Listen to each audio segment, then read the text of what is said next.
H. Los lenguajes racionales del Pazú. En el comentario F hemos mencionado 4 hechos que aquí nos interesan particularmente. El primero es que la finalidad del Pazú exige que el significado del ente, es decir, el fundamento de la idea del ente, sea expresado afuera. El segundo es que tal expresión constituye un hecho colectivo o cultural. El tercero es que por ser un hecho colectivo, la expresión del significado debe manifestarse en los términos de un lenguaje. El cuarto es que la cultura, vale decir la actividad colectiva de los sujetos particulares, hace posible que para la expresión de los significados existan múltiples lenguajes. Para profundizar en estos 4 hechos, conviene ponerlos en forma de interrogante. Primero, ¿cómo se expresa afuera el significado del ente? Segundo, ¿qué es un hecho cultural? Tercero, ¿qué es un lenguaje racional? Y cuarto, ¿cuál es el origen estructural de los múltiples lenguajes? Sin embargo, por motivos de metodología explicativa, habrá que responder siguiendo un orden inverso. En este artículo se dará respuesta a las 2 últimas preguntas y en los próximos a las restantes. H1. ¿Qué es un lenguaje racional? Para responder esta pregunta necesitamos disponer del concepto de modo estructural y vamos a adquirirlo intuitivamente observando la estructura representada en la figura 12. Resulta evidente que se ha denominado a dicha estructura red cúbica porque sus nudos y enlaces determinan la forma de un cubo. Pero lo que quizá no resulte tan evidente es que tal propiedad es un caso particular de la siguiente ley general de las estructuras. Toda estructura determina una forma, de donde toda forma determinada por una estructura es función de la modalidad estructural. La ley general se hará evidente si admitimos que en toda estructura, cualquiera sea su trama, siempre se configura un determinado perfil formal. Pero, establecido el hecho de la forma, vemos que ésta depende del modo como están dispuestos los enlaces. Pueden unirse con los nudos para formar un cubo, un octaedro o cualquier otro poliedro. En resumen, la forma depende del modo en que están estructurados los enlaces. En morfología estructural se emplea también el concepto de homología, que sirve para referirse a estructuras formalmente semejantes. Pero nosotros diremos que tienen forma homóloga aquellas subestructuras construidas en base al mismo modo estructural. Vale decir, en una estructura podemos señalar por inspección y abstracción, por ejemplo, 2 cubos sin enlaces comunes. Tales cubos son, según nuestras definiciones anteriores, 2 subestructuras. Entonces decimos, las formas son homólogas, las subestructuras que determinan dichas formas poseen la misma modalidad. La homología formal entre subestructuras depende pues de la modalidad con que aquellas están construidas. ¿En qué consiste el modo estructural? Respuesta: existe un patrón formal último que no puede ser descompuesto por reducción. La modalidad de una estructura es el modo como tal patrón irreductible es reproducido en la arquitectura del sistema. Desde luego, al decir subestructura podemos decir también sistema y referirnos al modo como dicho sistema se encuentra estructurado.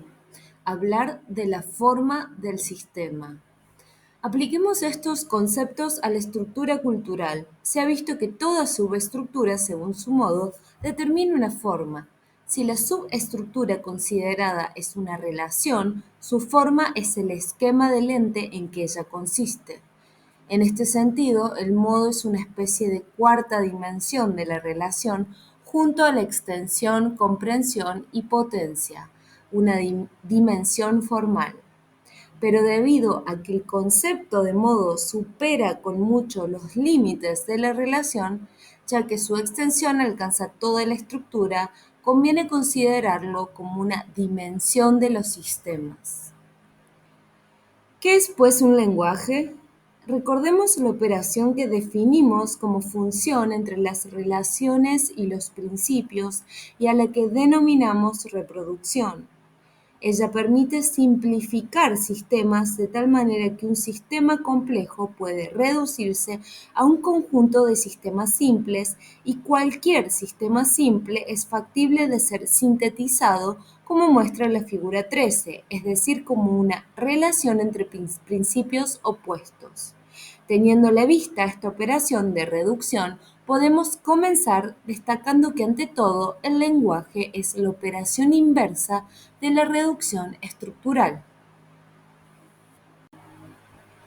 Pero la reducción es una operación interna de los sistemas. ¿El lenguaje es acaso una operación sistemática? En efecto, de la manera más general, puede afirmarse que todo lenguaje es la posibilidad que tiene la razón de construir un sistema. Trataremos de aclarar el sentido de esta afirmación. Especifiquemos ante todo cómo ha de entenderse la palabra construir y para ello comencemos por destacar lo más obvio. El acto de construir supone una materia fundamental a la cual se dispone con ajuste a determinado orden durante la construcción. Por ejemplo, una casa se construye con ladrillos, una máquina con piezas, una figura geométrica con puntos, líneas y planos y una estructura con nudos y enlaces. En sentido estructural, construir significa conectar nudos con enlaces de acuerdo a un modo formal, es decir, a un orden de construcción. Por ejemplo, en la estructura de la figura 12, la modalidad es cúbica porque el patrón formal que se reproduce en toda la red es el cubo. Está claro entonces que en una estructura los ladrillos, las piezas de la construcción, son los nudos y enlaces y que el modo formal es el orden con que tales ladrillos se ajustan a la edificación. Acabamos de afirmar que todo lenguaje es la posibilidad de construir un sistema. ¿Con qué se construye un sistema lenguaje? Respuesta. El elemento fundamental de todo lenguaje es el sistema simple, cuyo esquema analógico vimos en la figura 13. Es evidente que si un lenguaje, que es un sistema, está construido con sistemas simples, solo puede ser un sistema complejo. Podemos, pues, completar nuestra definición anterior y decir: todo lenguaje es la posibilidad racional de construir un sistema complejo. Ahora bien, esta aclaración nada nos dice acerca de la forma en que dicha posibilidad se hace efectiva, es decir, acerca de la modalidad del sistema. Pero tal omisión está justificada porque la definición del lenguaje como posibilidad racional impide señalar a priori el modo formal con el cual se han de construir todos los lenguajes posibles. A lo sumo, podremos efectuar un estudio formal de algunos lenguajes existentes y calificar su modalidad, es decir, el modo como están construidas las estructuras internas del sistema complejo en que consisten. En los lenguajes existentes, su modo formal, es decir, el modo como crece el sistema complejo, se denomina modalidad lógica o simplemente lógica interna del sistema. Por supuesto, la pregunta por el lenguaje no se satisface con que expliquemos cómo se construye un sistema complejo. Además, hay que saber que determinaciones introducen el pensamiento el hecho del lenguaje. En efecto, hemos visto que el pensamiento racional es la vivencia de un sistema simple, pero si dicho sistema forma parte de un lenguaje, ¿cuál es la determinación que éste le impone? Respuesta: el lenguaje determina el contexto significativo del pensamiento. Para entender esta respuesta, recordemos que el significado de un pensamiento lo imaginamos como un relieve sobre el horizonte continuo de la significación. Supongamos ahora que tal relieve sea análogo a un pico montañoso elevado sobre una geografía determinada. Hacia el norte, por ejemplo, se destacan otras montañas, hacia el sur un valle, al este un mar, al oeste una llanura surcada por ríos. Podremos tener una idea intuitiva sobre el contexto significativo del significado si llamamos contexto geográfico del pico montañoso a las montañas, valles, mares, llanuras, ríos, etc., que lo rodean y le dan sentido geográfico. Un pico montañoso no puede existir aislado de un contexto geográfico como un significado no significa nada fuera del contexto significativo del lenguaje. También debe ser intuitiva la evidencia de que el contexto significativo es función de la modalidad lógica del lenguaje. En el ejemplo anterior, una distinta modalidad geográfica haría que el pico montañoso pareciese rodeado de un contexto diferente. Al significado de un pensamiento, considerado en el contexto significativo de un lenguaje, se lo denomina concepto. Pero esto debe ser claro. Solo en el marco de un lenguaje el significado es concepto. Tampoco hay que confundir concepto con sistema simple por causa de que el pensamiento y el significado se originan en los sistemas simples. Como veremos enseguida, un sistema puede ser parte de varios lenguajes y por lo tanto tener varios contextos significativos que modifican la forma del concepto.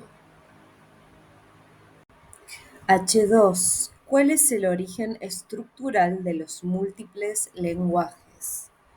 Al comienzo del artículo, junto a la pregunta por el lenguaje, propusimos la interrogación por el origen estructural de los distintos lenguajes. Para hallar ahora la respuesta, debemos considerar los elementos de construcción del lenguaje, es decir, los sistemas simples que mostramos en la figura 13. Un lenguaje se construye con uno o más de estos sistemas a los que se estructura en orden a una modalidad lógica particular. Recordemos en qué consisten tales sistemas. Principios y relaciones. Los principios son representaciones psíquicas y permanentes de arquetipos innatos. Las relaciones son esquemas de entes y ambos miembros, principios y relaciones, son términos sémicos. Los primeros, símbolos simples, los segundos, símbolos complejos.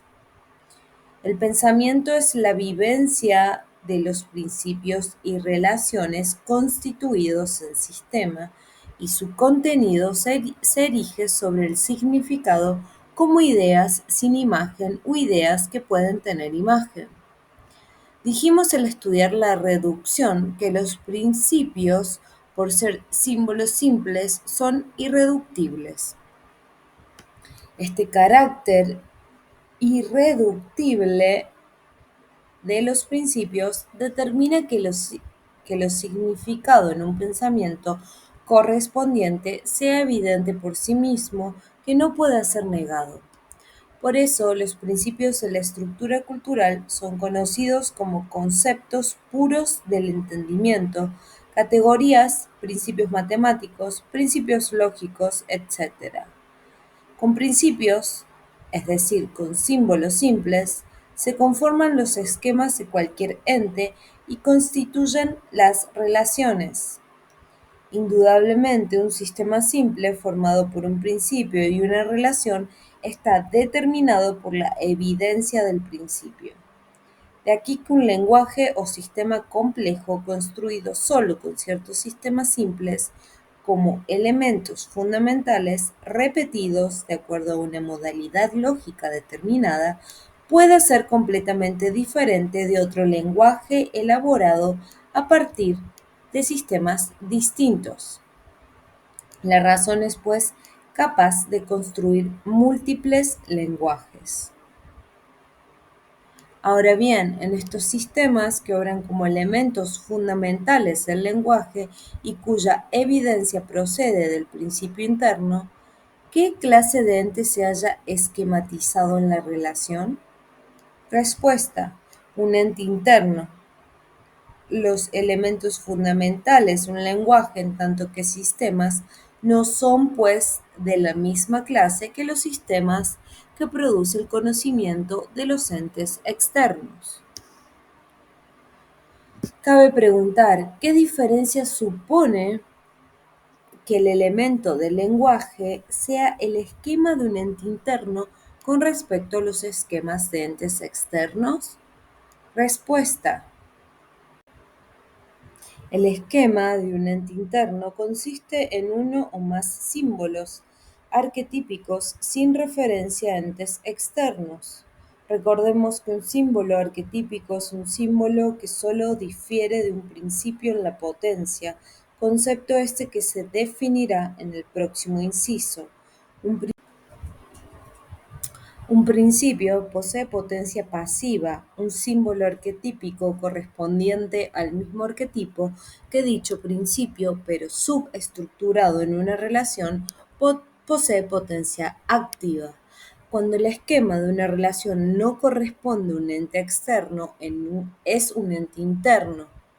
Y en el caso que estamos considerando, parte de un elemento del lenguaje o sistema. Como ejemplos clásicos de lenguajes existentes están los idiomas y las estructuras matemáticas. Consideremos algunos elementos fundamentales de tales lenguajes. Si un símbolo arquetípico de una relación es sustantivado o cosificado y otro símbolo se enlaza al primero como predicación de alguna cualidad, el sistema constituye una oración idiomática. Si un símbolo arquetípico y otro símbolo es enlazado en función del primero, el sistema constituye un axioma o una ecuación matemática. Dependerá de cuántas y cuáles oraciones o axiomas se utilicen para construir el lenguaje y de la modalidad con que estos elementos se reproduzcan, el tipo de estructura que posea el lenguaje producido. Por otra parte, dado un número de axiomas particulares, es posible, por ejemplo, definir ciertas relaciones entre los mismos, determinando así la modalidad de la estructura matemática, que puede ser un grupo, anillo, cuerpo, espacio vectorial, etc. Y lo mismo puede ejemplificarse en el lenguaje idiomático, mediante ciertas relaciones definidas entre las aserciones elementales que darán determinadas distintas modalidades lógicas en estructuras sintácticas de juicios, proposiciones, sentencias, etc. Siguiendo con estos ejemplos, es difícil comprender que partiendo de sistemas idiomáticos o matemáticos, es decir, oraciones o axiomas, es posible desarrollar estructuras de sistemas complejos o lenguajes con dos características principales. Una, los sistemas derivados de los elementos fundamentales, sus esquemas no guardan correspondencia con entes externos y dos, los sistemas complejos no acaban nunca de crecer o, con otras palabras, los sistemas complejos crecen indefinidamente desde adentro. En la estructura cultural, la región a donde se estructuran los lenguajes, es decir, sus elementos fundamentales y aquellos sistemas construidos con ellos, se denomina estructura habitual. El resto de la estructura cultural, formada por sistemas con esquemas de entes externos, es llamada estructura real. Hay que reparar en que mientras la estructura real es permanente y a priori de todo lenguaje, la estructura habitual es a posteriori del conocimiento de los entes y está constituida por sistemas virtuales, necesariamente incompletos porque en los elementos fundamentales subyace la posibilidad de su construcción. Pero si, según hemos visto, los lenguajes se originan en sistemas evidentes, fundados exclusivamente en sistemas puros, ¿de qué manera puede la verdad de un ente externo ser comprendida por los términos de un lenguaje? Respuesta: por la aplicación de la facultad traductiva del pensar racional, cuya medida es la inteligencia. Consideremos la siguiente definición. La inteligencia es la capacidad que posee el pensar racional para traducir semióticamente el esquema de un ente al mayor número posible de lenguajes. Tal capacidad se llama facultad traductiva. Esta definición nos está indicando que hay que distinguir entre esquema del ente y traducción del esquema en un lenguaje determinado, pero el esquema es la verdad del ente en la estructura cultural, la interpretación racional de la esencia o designio, y tal verdad ha sido estructurada a priori de todo lenguaje. Si ella puede ser traducida a una multiplicidad de lenguajes, significa que cada uno contendrá solo una parte de la verdad del ente, un aspecto o apariencia, es decir, toda definición o quiridad de un ente en cualquier lenguaje describe solo una parte de la verdad del ente, es un símbolo incompleto. Sin embargo, aún no sabemos cómo hace la inteligencia para traducir el esquema de los términos del sistema lingüístico. Daremos la respuesta y luego, tal como acostumbramos, la explicaremos intuitivamente por medio de analogías estructurales.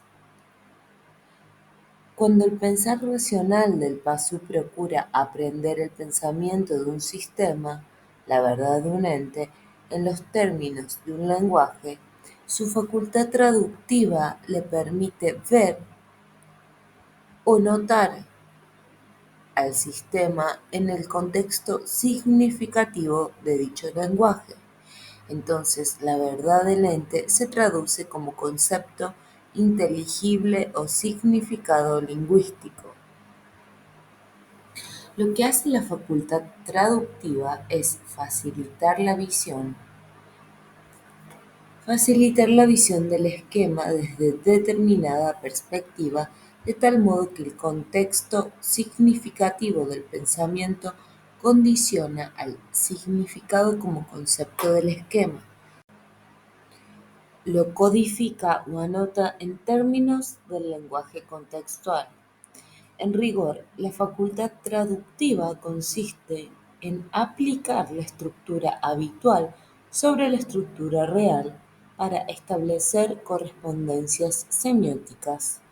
El sistema complejo virtual del lenguaje es expandido sobre el sistema real del ente, situando el esquema en su contexto significativo. Aquellos símbolos del esquema que corresponden con símbolos del lenguaje se actualizan en el concepto que, naturalmente, solo puede contener un aspecto de la verdad, algunos símbolos equivalentes o notas del esquema. Se puede adquirir una idea intuitiva de todo esto observando atentamente la red de la figura 14. En geometría del espacio se demuestra que por una recta pasan infinitos planos. En 4 de esos infinitos planos que pasan por el sistema XX, hemos estructurado con nudos y enlaces las mallas ABCD, EFGH, IJKL y MNOP. Supongamos que cada una de estas mallas forma parte de la estructura virtual de 4 lenguajes diferentes y que el sistema XX representa el esquema de un ente externo. En ese caso, podemos afirmar que cada malla en su plano es análoga al contexto significativo de un lenguaje y que el aspecto del sistema XX, notado desde la perspectiva del plano que lo contiene, es el concepto del esquema, vale decir el significado opuesto al contexto significativo. Los planos de cada contexto significativo se denominan planos de significación. Es evidente que en el sistema XX de la figura 14, la verdad del ente puede ser vista o notada bajo 4 conceptos distintos, aunque podría serlo en muchos más con solo agregar mallas del lenguaje en otros planos de significación. Si dicha red perteneciese a la estructura cultural, la inteligencia consistiría en la capacidad de notar al sistema XX en la mayor cantidad de contextos significativos, por ejemplo en ABXCDX, en FEFXGHX, IJXKLX, etc. Acompañando la figura 14 con la vista lateral de la red, representada en la figura 15, podremos avanzar analógicamente en la idea de concepto. El problema es el siguiente. Si cada uno de los 4 lenguajes de la figura 14 determina un concepto del sistema XX, ¿qué parte analógica del sistema XX, qué porción del enlace cilíndrico corresponde a cada uno de los 4 conceptos? Respuesta: cada concepto equivale a una tajada longitudinal del sistema XX cortada sobre el plano de significación de los lenguajes. En la figura 15 puede verse en líneas de puntos el perfil de las 4 tajadas o conceptos del sistema XX determinados por los lenguajes ABCD, EFGH, IJKL y MNOP. Ahora bien, los principios, según sabemos, son irreductibles, por lo que la tajada del concepto solo puede ser cortada del enlace cilíndrico o relación. En la figura 16 hemos representado una de estas tajadas del enlace que analógicamente corresponden al concepto. Una tajada de un enlace cilíndrico ha de estar determinada por las dimensiones espaciales de este, longitud y volumen. Análogamente, un concepto está determinado por las dimensiones de la relación, extensión y comprensión. Recordemos que la relación es el esquema sémico del ente. La extensión denota la clase de todos los símbolos simples que se subestructuran en el esquema. La comprensión es la medida de la verdad del ente. Indica cuán cerca está el esquema de representar al designio, cuántas propiedades de éste corresponden a aquel. Por eso la comprensión es análoga al volumen del enlace, es decir, a la complexión de la subestructura misma. Estas dos dimensiones determinan al concepto y ahora veremos cómo. En primer lugar, observemos que si el concepto es una porción longitudinal de la relación, Entonces, la extensión de un concepto es igual a la extensión de la relación, que significa, en consecuencia, todo concepto ha de abarcar significativamente la clase de todos los símbolos que están bajo la extensión de su relación. A continuación, advirtamos que el volumen de una tajada ha de ser manifiestamente menor que el volumen del enlace cilíndrico del cual fue cortada. Esto significa que la comprensión de un concepto es siempre menor que la comprensión de su relación. Para que la comprensión del concepto fuese igual a la de la relación, el volumen de la tajada debería ser igual al del enlace cilíndrico, y ello solo puede suceder en el caso de que la facultad traductiva sitúe a la relación en infinitos contextos significativos. Pero de más está insistir en ello, esa posibilidad marca el límite máximo teórico de la inteligencia de un pasú. Habría que ver cómo se las arreglaría un pasú tan inteligente para expresar exteriormente esos infinitos conceptos en infinitos lenguajes. Por supuesto que esto no implica que no se pueda captar la verdad del ente en su totalidad. Ello ocurre cuando la vivencia del sistema es captada por el pensar como pensamiento de todo el esquema. Pero algo muy distinto es intentar expresar esa vivencia. Entonces no hay otra solución que encerrar la verdad en el contexto de un lenguaje y manifestar su concepto. La extensión de una relación es una dimensión cuantitativa. Determina la cantidad de elementos sémicos que integran el esquema. Por el contrario, la comprensión es una dimensión cualitativa, pues determina el grado de verdad del esquema en función de las cualidades que corresponden al designio.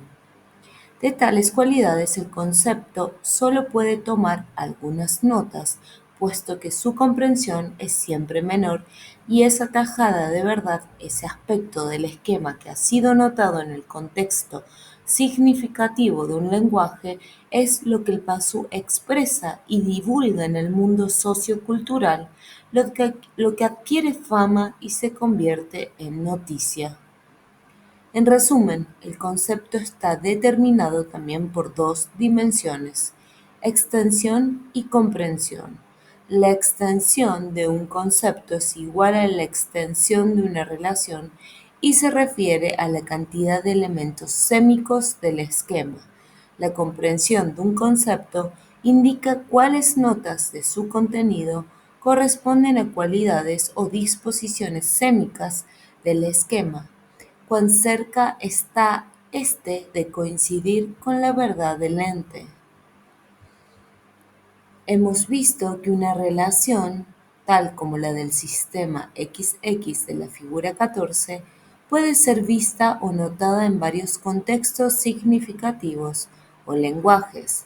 Los conceptos resultantes son análogos a la tajada de la figura 16.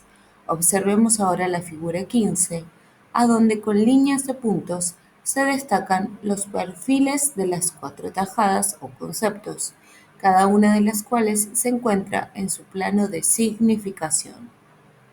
Es evidente que cada plano intersecta a los otros en una recta común, XX, que hace las veces de eje axial del enlace cilíndrico.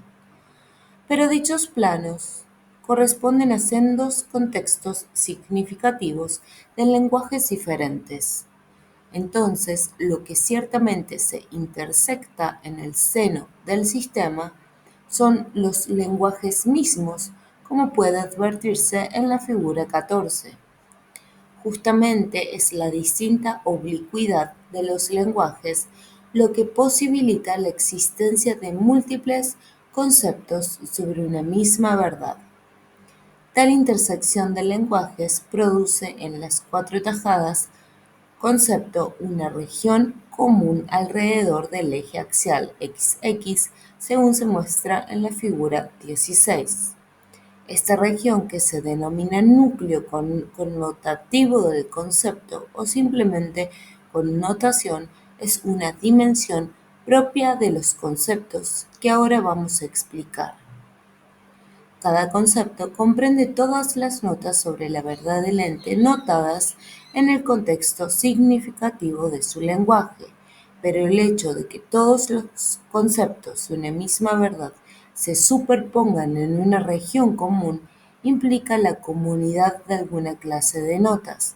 En otros términos, los conceptos de una misma verdad participan de ciertas notas comunes. Mas, ¿a dónde está la región de las notas comunes? Según se ve en la figura 16, en lo profundo del concepto, es decir, en el centro de la comprensión. Es por esta condición que el pensar profundamente el concepto de una verdad suele causar la percepción de segundos significados, o sea, la connotación de otros conceptos sobre la misma verdad. Lo que ocurre es que la profundidad del pensamiento conduce al núcleo connotativo, al eje axial de la relación, es decir, al eje donde se intersectan los lenguajes, y por eso es posible desde allí vislumbrar otros contextos de significación, notar otros conceptos connotantes. De allí que el acceso racional a una más completa comprensión de la verdad de un ente consista en profundizar el concepto hasta dar con el núcleo connotativo, procurando luego que la facultad traductiva ejerza la intuición intelectual de los conceptos connotados.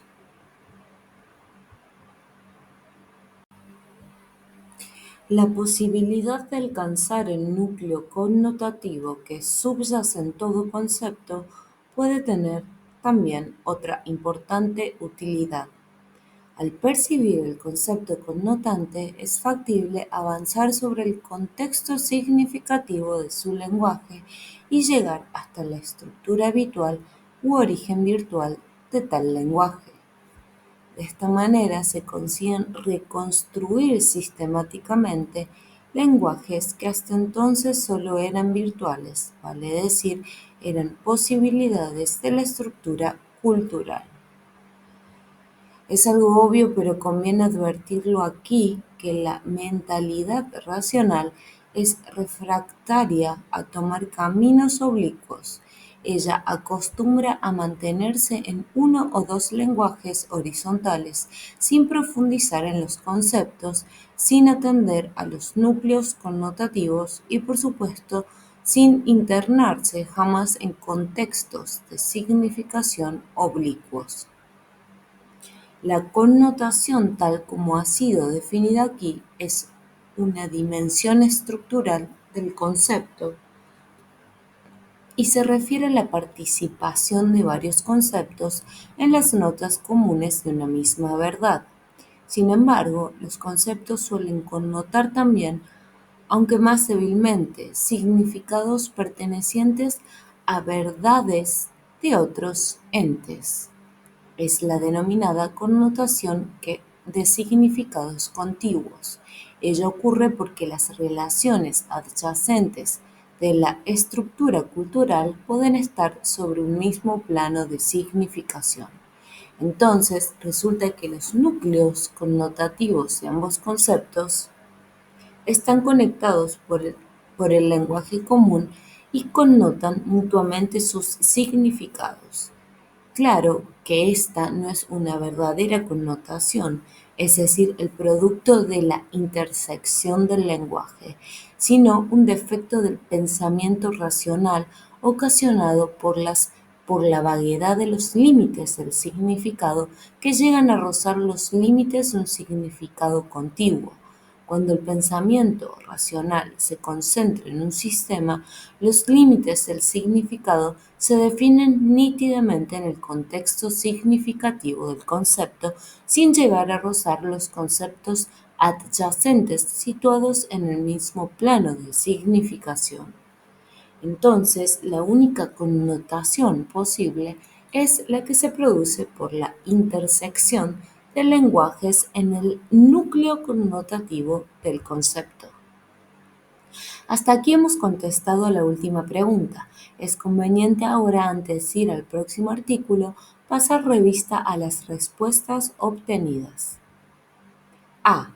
La pregunta ¿qué es un lenguaje? Se ha respondido que es la posibilidad de construir un sistema complejo empleando como elementos fundamentales sistemas simples estructurados según una particular modalidad formal. Supimos, asimismo, que el significado de un pensamiento considerado en el contexto significativo de un lenguaje es el concepto. La pregunta siguiente, ¿cuál es el origen estructural de los múltiples lenguajes? Nos permitió saber que la estructura cultural se compone de estructura habitual y estructura real.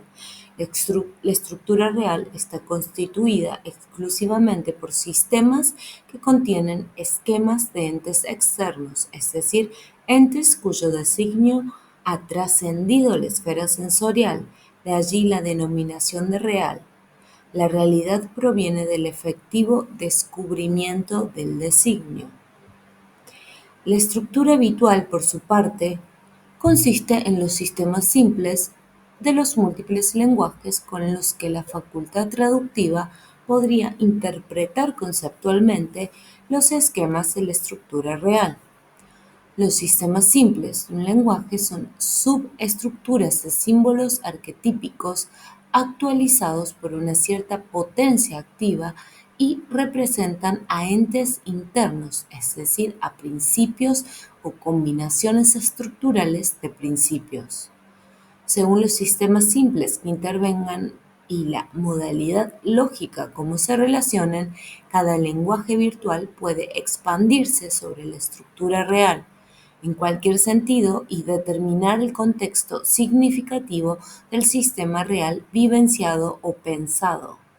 Entonces, el significado que fundamenta el pensamiento de ese sistema es notado en contraste con el contexto del lenguaje y codificado como concepto, pero siendo posible la aplicación al sistema pensado de múltiples contextos significativos expandidos desde la estructura habitual, resulta que el significado del esquema, fundamento del pensamiento racional de éste, puede ser aprehendido por el pensar bajo la forma de múltiples conceptos, cada uno de los cuales contiene parte de la verdad del ente. El concepto como visión particular de la verdad del ente en el contexto de un lenguaje queda determinado especialmente por las dimensiones de la relación que significa extensión y comprensión, a las que se agrega una nueva dimensión propia del concepto llamada connotación. En síntesis, los lenguajes son sistemas de significados conceptuales, pero sistemas que poseen una parte habitual, es decir, una disposición para la expansión sistemática sobre la estructura real, que es causa de la racionalización conceptual, y una parte efectivamente existente en continuo crecimiento formada por los significados conceptuales de aquellos esquemas que han sido objeto del pensamiento. Los lenguajes son así capaces de racionalizar conceptualmente cualquier esquema de la estructura real. La racionalización sistemática de la estructura real consiste no solo en codificar conceptualmente los esquemas de entes externos, sino también en agrupar sistemáticamente los conceptos de acuerdo a determinaciones cardinales y ordinales arbitrarias. Se consigue así que el grupo de conceptos forme un sistema y exprese un significado grupal, vale decir, se obtienen conceptos de conceptos. Esto es posible porque la inteligencia es la facultad de traducir conceptos de un lenguaje a otro, de donde se infiere que hay lenguajes cuyos conceptos pueden contener clases de conceptos de otros lenguajes al ser aplicados sistemáticamente sobre grupos de esquemas. Por eso la capacidad de clasificar es el principal efecto de la inteligencia y la base de todo método racional. Un ejemplo típico de clasificación sistemática lo constituye el método taxológico de la ciencia, que consiste en agrupar entes de acuerdo a su homología estructural. Para ello se definen taxones tales como la especie, el género, la familia, el orden, la clase, la rama, el reino, etc. El pensamiento de un sistema de la verdad de un ente, al ser pensado conceptualmente en un lenguaje, puede ser también clasificado en otro por efecto de la capacidad traductiva de la inteligencia. ¿Qué relación existe entre esta capacidad y la finalidad del PASU? Es lo que se pondrá en claro en el siguiente artículo.